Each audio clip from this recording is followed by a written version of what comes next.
Welcome to Neuronoodle's Neurofeedback and Neuropsychology podcast featuring tech legend Jay Gunkelman. He is the man who has read well over 500,000 brain scans.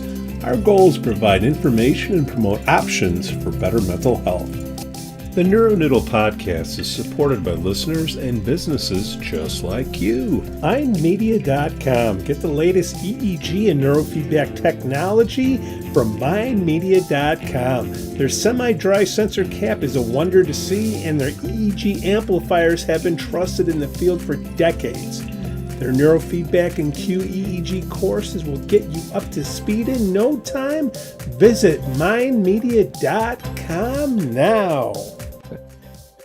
So That's Santiago nice. brand, we have reunited once again. We found a time that's better suited for you. You're halfway around the world. We're going to talk about elephants in the room. What kind of elephants are we talking about, Santiago? Oh, that's a great question. Well, I've been thinking about my experience in neurofeedback for the last, 15 years now of clinical work, and what neurofeedback was in the first half of my career, or maybe I should say the first, 11 years or so. Right. And then, what's been lately during the pandemic and after the pandemic, because I think the pandemic really changed a lot of things in people, and people changed after the pandemic. And I don't know if that's been, your experience or your sister's experience of other practitioners' experience, but in my experience, it's gotten harder to do neurofeedback with people. I think people, are a little bit more complex and complicated in terms of their behaviors. I think they're confused. There's so much competition out there for mental health. I mean, you're going up against the drug companies and all their advertising and social media, and then the stigmatism and all that. You're right. We started right before COVID. COVID hit, and people didn't want to come out of their houses, and now they're starting to come out a little bit, but they're saying, "Hey, I'm kind of confused. What can this do for me? Why don't I just take a pill?" And they don't understand. You can take a pill, okay, but it's not long lasting. People are lazy. Neurofeedback is training, so you have Yep. to work out. And once the insurance companies, I believe, what is it called, Santiago, parity laws, where you pay the same for a broken arm than you do for a dysregulated brain. I think once we get that going, I think we'll get better adoption out there. But we just need to get coordinated on the numbers that shows, hey, look, you can take a pill, you can do yoga, you can do neurofeedback. It's all there. It's just how much work you want to put into it. Now, I'm the MBA. Yeah. You're the tech. Okay, so there's no degrees on the walls over Well, here. But what are you but I agree seeing? with you. No, I do agree with you. I think people have gotten lazier for some reason. I guess it was being cooped up in our homes for such a long time. But I think people are more and more conditioned to think that things should be easy and quick. And Yeah, you and I, we've been around for quite some time, not only in the field, but in this world. So yeah. we know things don't work that way. I know things don't work that way. That's been my experience. And now, when you tell people you need to commit for at least two sessions a week, they grunt. You tell them they need Right. to eat better, they grunt. There's no time for exercise anymore. That's one that really gets me going. I don't have time. But I bet if I were to get your phone and look at your screen time, you would be able to fit in the time to exercise and eat well and do this and do that. So it's making it really hard, because people again are more and more conditioned to into thinking that it's take a pill and the problem is solved. And Doctor says, hey, your blood pressure's too high, or your cholesterol's too high. Change your diet, or go out for a jog. All right, here's a statin. Here's some beta blockers, and up, and right. then you're good. And it's Yeah, but just not. It's that's a not. short-term thing. Yeah. It's not a long-term thing. So and no, sleep is the other one. I had this client last year. He came to see me because he had brain fog because of COVID. He got COVID, and after a year after getting it, he still had brain fog. And so I started working with him, and I'm using the helmet, and I'm doing the red light therapy with him. And he starts getting better. He says, Yeah. "This is really helping me." And halfway through the sessions, about the 12th session mark, he starts telling me, this is not working for me anymore. I'm wondering what's wrong. I'm not seeing the benefits with neurofeedback anymore. And he's in a way, he's concerned, but also complaining about it, as if it were my fault that stopped working for him. And I said, well, what has changed? And he says, well, he came clean and said, well, I've been drinking 2 to 3 glasses of wine at night, and I'm video gaming until 2 in the morning. And so, gee, I wonder why this neurofeedback is not working for you anymore. And but the thing is that they come complain that neurofeedback is not working for them, as if they could still video game as they're drinking alcohol, and neurofeedback should still do the same thing for them. I had another client who had a big trauma history, and we're working with her, and she got a lot better. But the thing is, she would blow out because she would get into shopping sprees, and then she would blow 10 to 12K in jewelry. She could easily walk into a jewelry store on an anxiety attack and blow 10 to 12K. The one time I tell her, well, we've done your first map. This is how much your second map is going to cost, which is nowhere near 10 to 12K. And then, she loses it, and she's like, why should I have to pay for a second map? And this is ridiculous. So, it's those things. And I don't know if that's the experience for other practitioners, but I'm quite concerned about those things. So, I guess the message I want to deliver to people is, I mean, if you want to get better, you have to pay the price for it. You can't have it both ways. You cannot expect to eat junk food and not gain weight. You cannot eat junk food and then compensate by going to the gym. You're going to get a fit, healthy body that way. Well, And if you you're not going take to get 5,000 calories in and you only burn 3,000, something's going to happen. right. Exactly. Right. It's Exactly. just And the math. same It's thing. science. Yeah. Yeah, exactly. So it's just I'm quite concerned because again, I think people want to get better. They're just expecting to be really quick and painless, and nothing in life works that way. That I know. Well, it also has to be like you get an annual physical every year, right?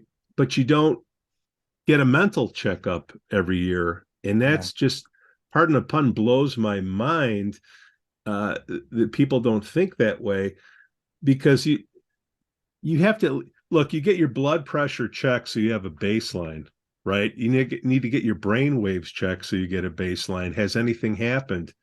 Oh, you got a hit to the head. What are we going to compare it to? There's nothing to compare it to. Okay, we have to make guesses. Our guys over in Korea, iMedisync, I think they're with Dave Burkus's help. I think they're making some inroads out there with their dry or semi-dry. There's no such thing as a dry cap, Santiago, but Right. drier cap. Dryer cap. Yeah. So I think, and they're working with some insurance companies on that, and they're building up their databases. That's a problem. Everybody is building up their databases, and there's a silo here, a silo here, a silo here. I can't wait till AI. iMedisync is working with AI, but just think like ChatGPT, open source. Okay, I want to ask a question, and boom, instead of Google giving me 12 links, I get the answer. Now, it's not 100% right, it's 80% right, but eventually it should be able to read those pictures that show artifacts, anomalies. Now, Jed Gunkelman, he will beg to differ. but I think once that happens, I think the drug companies will say, there's more money to be made by going this route than putting out the drugs. I don't know. I'm just guessing out there based on my, I don't know, 4 years No, and you bring doing a this. couple of very interesting points. I'm still mesmerized by the fact that I always tell people when they ask me why should I get a brain map, and I tell them, look, if you have abdominal pain, let's say you have some level of abdominal pain, and you go to the ER, and the doctor says, well, I'm going to cut you open to find where the source of the pain is coming from. You would never let them do that. You would they need to run tests. It could be something as simple as parasites. It could be your appendix, or it could be some internal bleeding, but you're not going to let them cut you open just to find out. So just as we have blood work and x-rays and things for physical health, with the tools available, why aren't we looking at brain more and more? Why isn't this more embraced by mental health professionals? And the technology is way better, and it's very cost effective. And it's interesting because my experience has also been people are interested and fascinated by the brain, but at the same time they're scared about at looking into the brain. Oh, you know what if you find that I have Alzheimer's? What if you find that I have a brain tumor? Well, wouldn't you like to know? I mean, if you do have something, as long as the odds are, if you do end up with something, you might want to do something about it. Think of it this way: how many people want to get their DNA done? You're going to fill out that stupid history form at the doctor's office, but the best thing you can do is just get your DNA done and get a counselor, to look at it. People don't want to do that either because, like you say, they're better off not knowing, I guess. Not knowing, yeah. But I mean, it's a holistic thing. It's not one thing that caused whatever your issue is. It's not going to be one thing that's going to fix whatever your issue is. Right. It's going to be quote unquote this holistic approach where come in, do your DNA, okay, do your scans, physical and mental, and set a course of action. And again, it's how much work you want to put into it. Because how many people want to go to a physical trainer? And those are the elephants in the room that I wanted to talk about, because even if you do the DNA, even if you get an MRI, even if you get a QEG, there's 3 or 4 basic non-negotiables that you need to engage, that you're better off engaging in to have better health, and those are sleep, nutrition, exercise, and again, interpersonal relationships, to add one to those. So, those are 4 non-negotiables. You cannot not sleep well and expect health down the road. You cannot not eat well and expect to be healthy down the road. You cannot not exercise and not expect to put on some weight or, have ailments down the road. And those are the ones that we're more negligent and take for granted the most today. I mean, you've spoken with Mary Swingle about this, of course. Internet addiction. And I've been reading the book. I've done the workshop. The evidence is there, and yet I ride the MRT here in Singapore. The MRT is the subway here, and every time I ride it, when I go to the gym, I get on the train at 6 a.m. to get to the gym at 7 to start my workout. And there's 2 things happening: either everybody's on the phone, or they're asleep. It's either or, which tells me they're on the phone because they're not sleeping well, and they're asleep on the train because they're on the phone. And it's everybody. If you see people reading a book or talking to each other, it's very rare. And that tells me a lot about the state of the health, physical and mental health of people here in Singapore. And I'm sure you find it the same thing if you ride the subway in Chicago or New York or any other major city around the world. Well, people brag about how little they sleep. Business executives. Oh, I sleep 4 hours. Or what's crazy is, I don't know if they do it anymore, but like doctors, they would do their residency and they wouldn't sleep for I don't know how many hours. I don't want anybody like that working on my body or on my business, right? How much sleep should you get? I've heard, Santiago, the amount of sleep is where you don't set the alarm clock and you wake up when your body tells you to wake up. Is that right? Right. Yeah. Well, ideally, if you can't wake up on your own and you don't have to hit the snooze button, that's how you go. That's how you know you're sleeping well. And I mean, the general consensus is 7 to 9 hours. When I talk about sleep, I always say, okay, you need 2 things: quality and quantity, of course. So you want to get your 7 to 9 hours, but if you have, for some reason, to sacrifice the quantity, then go for quality. So I've known people who sleep 4 hours a night, very good quality sleep, and they get by very well and they're very healthy. But the people who can afford to do that are a handful. So you should aim for your 7 to 9 hours with good quality sleep. And the most important thing that you need to do is put your phone down and put that screen down at least an hour before you go to bed. That should be a non-negotiable. That should be a given. What Put the if you phone throw down. what if you throw booze in right before you do the phone? Is that a double whammy? Oh, yes. Big time. Yeah. Yeah. I mean, and They say, wait again, a minute, I need a drink to get sleepy. yeah. Well, see, and that's when you need to get assessed, because your dope, if you need the alcohol to get the dopamine going, and then you get some serotonin going to get some melatonin going, and you have a big problem, because that's non-conducive to good end result down the road. And the problem is that most people talk about restriction, but they don't talk about replacement. Okay, so I put the phone down. What am I supposed to do? Well, you could read a book, not a Kindle book, an actual book. Those paper books that they have in libraries, that's what you should be I've reading. heard of those, yeah. Or you should be writing, you should be talking. I sometimes suggest to people to do the coloring books, and they smirk and they laugh at the idea at first, but when they try, they find it very relaxing. They say, that's the best thing that I can do, because I find it very relaxing, really cathartic, and it helps me get to sleep much more efficiently. So you need to put the screen away, whether it's your laptop, whether it's your phone, whether it's your tablet, whether it's your television, and then you need to do something that gets the brain to operate at a different level.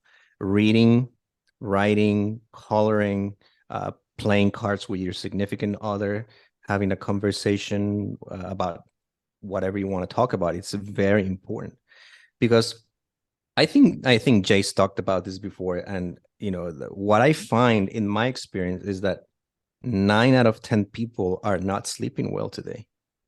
If I find a healthy sleep EEG, it's a miracle. It really is. Most people have a lot of rigid vigilance styles, and a lot of people fluctuate in and out through the night, but most people are not sleeping well. And I'm talking all ages.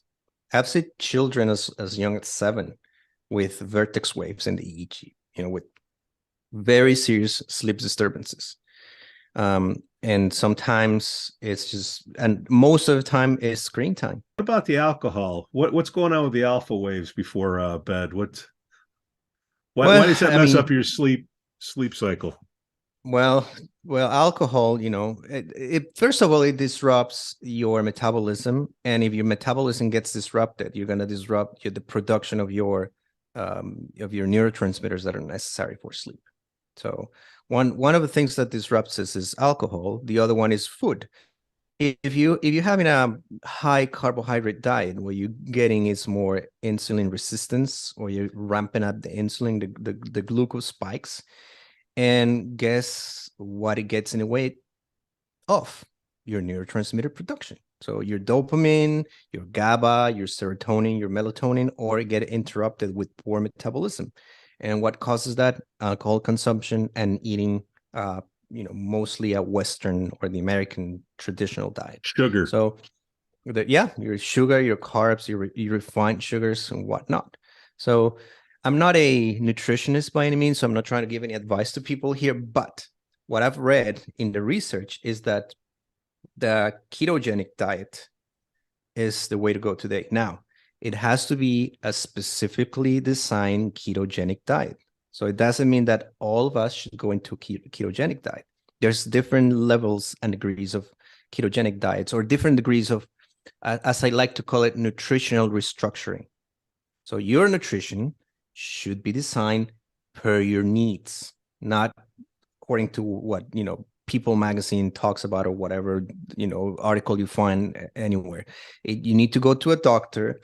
You need to find here's what I think people need to do, in my experience, because it's worked for me as a client in my own health, and then what I suggest to my clients when I work. The first thing you need to find is your level of inflammation, because we all have a degree of inflammation, greater or lesser. So, and we all have inflammation going on. Sometimes the degree of inflammation that we have is good, because it keeps the body aware, keeps the immune system aware of things, and it keeps running tight ship. Now, some people will have more severe inflammation or, more mild inflammation, which are the clients who come see us. So the first thing you need to assess is inflammation, because inflammation will get in the way of how your brain acts. Certain brain waves correlate with that. If you have high amplitude theta waves, for instance, and they're dominant, that's hypoperfusion. That could be your astrocytes, which means your blood-brain barrier is permeable, which means there are things getting into your brain which shouldn't be getting into your brain in the first place. You may have cytokines because you had COVID and you still inflamed because of the infection. You may have asymptomatic viral infection or bacterial infection, asymptomatic in the way you feel the symptoms or the signs, but it's wreaking havoc in your body. So I think that irrespective of what condition people come to see me, I always tell them you need to go work with a functional medicine practitioner. We need to find your level of inflammation. The moment they tell me I'm not going to do that, is the moment I tell them, then I'm not going to work with you. Because it's short term. Everything is integrated. It has to be integrated. So you need to find the time, you need to find the resources, because we're talking about your health. This is not me being difficult. This is me helping you. So the first thing is find out your level of inflammation.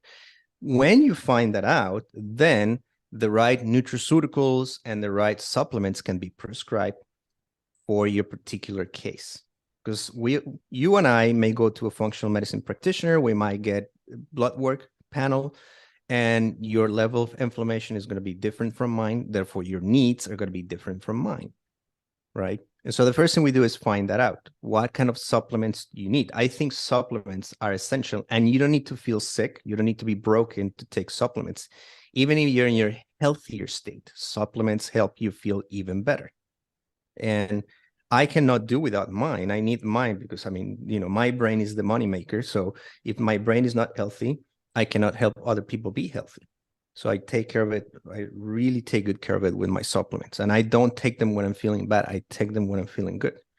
So once I find my needs, which is what I did when I was feeling bad, I found the right supplements, I found the right approach, I found the right nutritional structure for me, and that's what I keep doing all the time. So once you find that, we need to find out what supplements work for you, what nutraceuticals work for you. Then we can find the type of food that is good for you. What food are you allergic to? What food you're intolerant to? And that way we can find how to restructure your nutrition. Now, very important, because that has to do with the gut-brain axis. And the research shows that the best type of food for your microbiome, your gut bacteria, which in turns out to be good for your brain, is your greens. So you need to eat lots of spinach and lettuce and kale. And the more variety of greens you have in your salad, the healthier microbiome is going to be, which means the healthier your brain is going to be down the road. And you brought up the bio. I think for the new people who are listening, the number one place for neurotransmitters in your body is your brain. What's the second place? Your gut, your intestines. Yeah. And as a matter of fact, serotonin, 90% of the serotonin comes from the gut, not from the brain. So it travels through the vagus nerve and goes into the brain, but it's synthesized in your gut. So if you're eating crap, you're going to feel like crap. So you feel the way you eat. That's just how it works. So again, you need to get the proper nutrition. And greens, the microbiome is the bacteria that you have in your gut, which has an influence in how your brain acts. So your gut and your brain are talking literally, chemically, and neurologically. So what you need to do is find out what kind of food works for you. And a plant-dominated diet is what works well for most people. And when I say plant-dominated, it means that you put a lot more greens in your diet, lettuce, spinach, kale, and whatnot. And then you add the healthy fats like avocado and olives and capers. And then you add the protein and your carbs if you need to eat carbs. So for instance, when we started this process, my wife and I started together, and I lost the weight more quickly. And we had a very similar structure. So when we went to the doctor, she said, Santiago's losing the weight, I'm not. When they reassess her, they had to take the carbohydrates away from her. So she went on only into protein and greens, no carbs. And then she started losing the weight. This is what I mean, that the needs are different. My metabolism is a little faster, so I could afford to lose the weight more efficiently. And then when she started doing that, then she started losing the weight. So you need to find what works for you. Please do not follow general advice. Go get checked out. You're gonna appreciate it. So did you go to a nutritionist, or I because started insurance working doesn't with cover that? No, and that's the unfortunate thing. You have a very good point. Functional medicine can get very expensive. It can get very pricey, and a lot of people cannot afford it. It shouldn't be that way, but I think the effort is really worth it down the road, because it's an investment that you do once in your testing. The thing that I like about functional medicine is that they're very, very thorough with the testing. They will test you for a lot of things, because they're really about finding the source of the problem. So when they find the source of the problem, they can work with that. They're not guessing. They cut out the guessing by really do a lot of thorough testing. Can it get expensive? Yes, it can. But if you can make the effort and have that investment, is a one-time thing. And then once they find the nutraceuticals and the supplements for you, that there's options for that. There's different levels of pricing that you can work with and get the results that you want. And then the testing happens every other year or so, depending on, again, on anyone's particular case. But it's not something where you have to be constantly going. Is it hard? Yes, it is.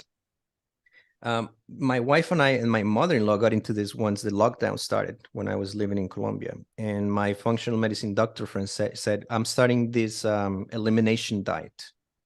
So it consists of this, is this long? Do you want to do it? So I spoke with my wife and she said yes. My mother-in-law said yes. Great. We started doing it. But I got to tell you, it's one of the hardest things I've done in my life. The first 3 weeks, I was just miserable, because you're restricting a lot. The idea behind this elimination diet is to eliminate what inflames you in terms of your food. So you are restricted. And I was eating 5 to 6 times a day. This time I was only eating 3 times a day at very specific times. But you're cutting down on a lot of things that I really enjoyed eating. I was miserable for the first 3 weeks. I cannot tell you how miserable I was. I was cranky. I was not sleeping well. I was getting headaches. It was horrible. But I'm glad I did it, because when the turnaround period came, my sleep got a lot better. My energy was through the roof. My sleep was a lot better. My mood was stabilized. And on top of that, I was doing neurofeedback at home. So I brought my equipment with me and I was training myself, and it made all the difference in the world. What was It's the not first thing easy that to you do. cut? What was the first thing you cut out? Sugar, I'm guessing. Yeah. Well, so I had to cut potatoes. I had to cut rice, which was part of my diet.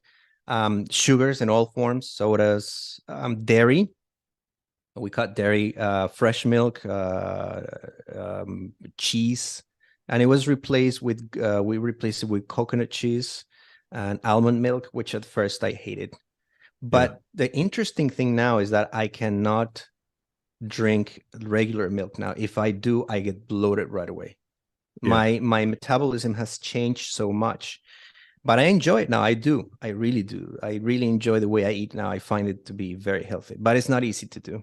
And the inflammation, gluten's here in the West. Is gluten a problem over where you're at? Because they process things different where you're at than they do here, right? Well, some, but it is a big problem. Interestingly, Singapore has the second highest rate of diabetes in the region for such a small country, because the Really? island is very small, and the population here is roughly 5.5 million.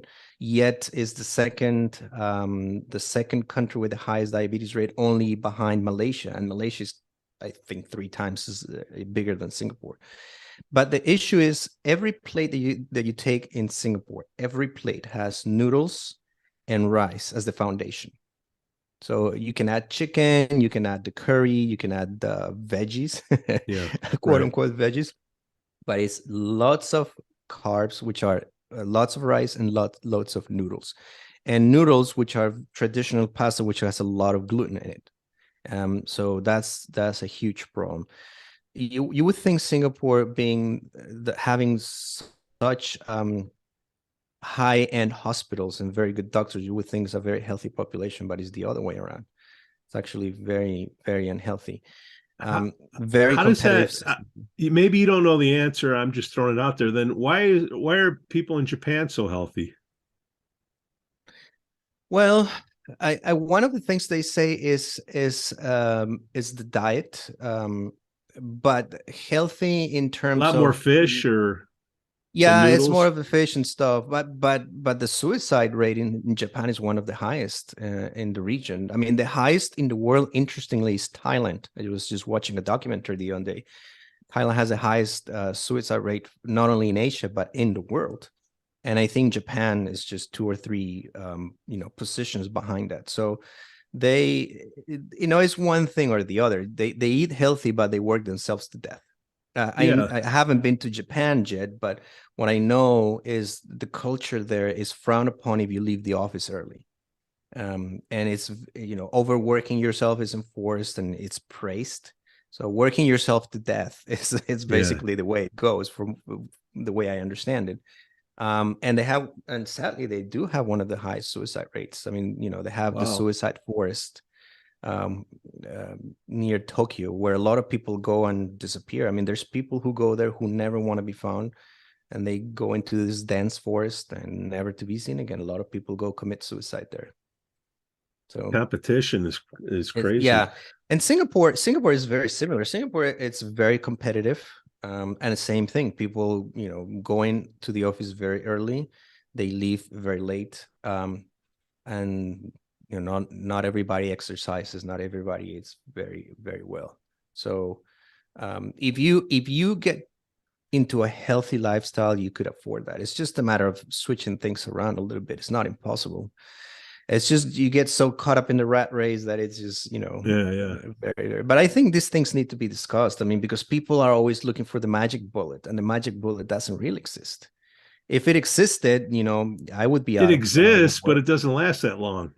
Right. Well, there you go. Yeah. But in terms of long-lasting effects, it doesn't work that way. Yeah, Yeah. yeah, yeah. Do we miss any elephants, Santiago? Well, time in general, people saying, I don't have time. Again, if I look at screen time, I can guarantee you, on average, people are spending, I don't know, 4 or 5 hours on social media every few days. I mean, and those are 4 or 5 hours where you can fit exercise, where you can fit healthier sleep. Um, Well, it's they just, they again, have they have time, Santiago. They just don't have priorities. yeah, exactly. That's what I always say. It's just priorities. And I think the other one is the school system. Uh-huh. I've seen kids getting into the MRT to go to school when the sun hasn't come up. So which means, again, I get on the MRT at 6 in the morning to go to the gym. Um, Sun rises here around 7:15 in the morning, which means they've been up for at least an hour. So they get up at 5 in the morning to get to school, and then they do homework until the wee hours. And I think it's absolutely criminal. They have Singapore and Asia in general is very famous for tutoring centers. So they have tutoring centers for the kids. And the other was, I was walking around a shopping center with my wife, and we were just walking across one of these tutoring centers. It was a Sunday at 7 p.m. And I just saw this 8 or 9 year old boy going into the tutoring center on a Sunday at 7, 8 p.m. And my heart sank.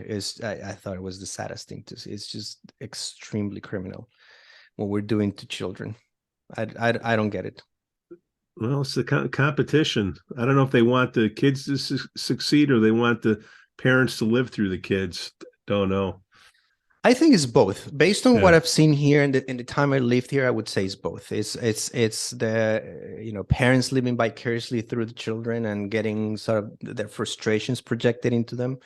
But there's a very strong emphasis on academics here, and academics is everything. My wife was telling me this very interesting story about a coworker from Singapore, and he was saying in Singapore they just teach us to earn money. It doesn't matter, we're happy with what we're doing. As long as we're making money, it doesn't matter. And the guy said, take me as an example. I hate this job, but I'm earning money. So it's very instilled from a very early age that it doesn't matter if you're happy or not. And I think it's sad. Because I find it sad you walk through life just like that, just like a robot that's been programmed to behave in a certain way.